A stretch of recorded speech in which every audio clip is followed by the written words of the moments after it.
warahmatullahi wabarakatuh. Salam sejahtera bagi kita semua. Salam Om Swastiastu, Namo Buddhaya, salam kebajikan. Perkenalkan, nama saya Leni Ratnawati. Saya dari Fakultas Hukum Universitas 17 Agustus 1945 Surabaya. Nomor NIM saya adalah 1312000072. Dalam pembuatan video ini merupakan salah satu tugas dari mata kuliah Kriminologi kelas A.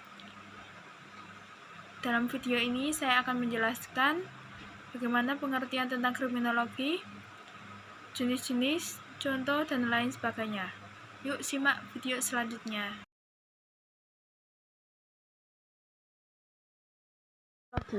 Kriminologi adalah studi tentang kejahatan yang berkaitan dengan masyarakat, ilmu pengetahuan, pemerintah, dan hukum.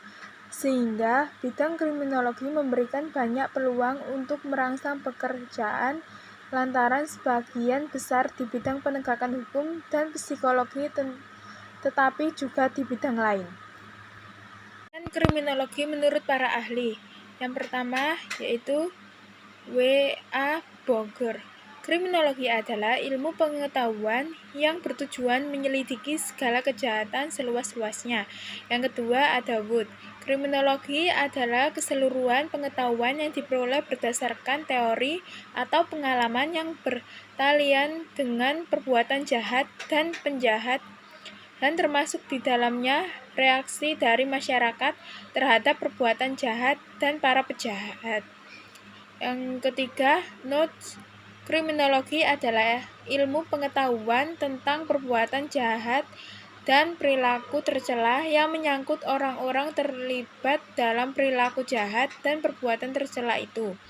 Yang keempat, Walter Rekles. Kriminologi adalah pemahaman ketertiban individu dalam tingkah laku, delik hukum, dan tingkah laku jahat, dan pemahaman teori yang pertama, teori klasik, menjelaskan perilaku kriminal sebagai pilihan dasar oleh individu.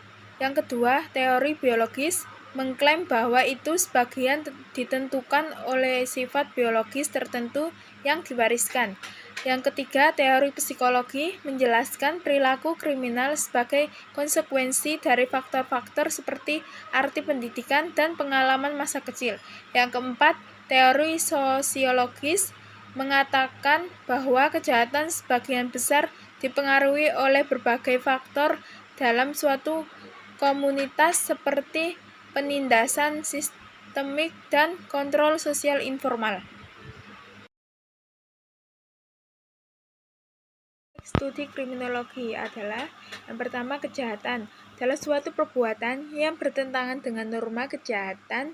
Yang dimaksud di sini adalah kejahatan dalam arti pelanggaran terhadap peraturan perundang-undang pidana. Yang kedua, pelaku adalah tentang mereka yang telah melakukan kejahatan. Yang ketiga, reaksi masyarakat terhadap perbuatan melanggar hukum dan pelaku kejahatan. Tidaklah salah kiranya bahwa pada akhirnya masyarakatlah yang menentukan tingkah laku yang bagaimana yang tidak dapat dibenarkan serta perlu mendapatkan sanksi pidana.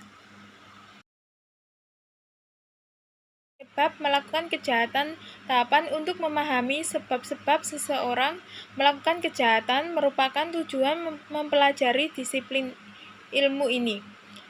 Alasannya karena tindak kejahatan seseorang bisa disebabkan oleh kondisi sosial atau masyarakat setempat, atau karena orang tersebut memiliki bakat untuk menjadi penjahat. Yang kedua, menentukan penyebab melakukan kejahatan. Tujuan akhir kriminologi adalah untuk menentukan akar penyebab perilaku kriminal dan mengembangkan cara yang efektif dan manusiawi untuk pencegahannya. Kriminologi sendiri yaitu berbagai macam spesialisasi ada dalam kriminologi. Misalnya, kriminolog dalam memfokuskan praktik mereka pada jenis kejahatan tertentu, contohnya seperti perampokan bersenjata, pembunuhan, pelacuran, pemerkosaan, kejahatan berantai. Yang kedua, kriminolog juga dapat memfokuskan pekerjaan mereka pada berbagai aspek sistem kriminal, contohnya seperti investigasi TKP, pencegahan kriminalitas, litigasi kriminal, rehabilitasi, dan koreksi. Kriminolog bisa pula menerapkan pengetahuan dan pelatihan dalam berbagai subspesialisasi, contohnya seperti hak korban, sistem peradilan anak, kejahatan kera putih, bukti DNA, inisiatif kebijakan pemerintah, inisiatif berbasis komunitas, pengaruh pekerjaan untuk kriminolog.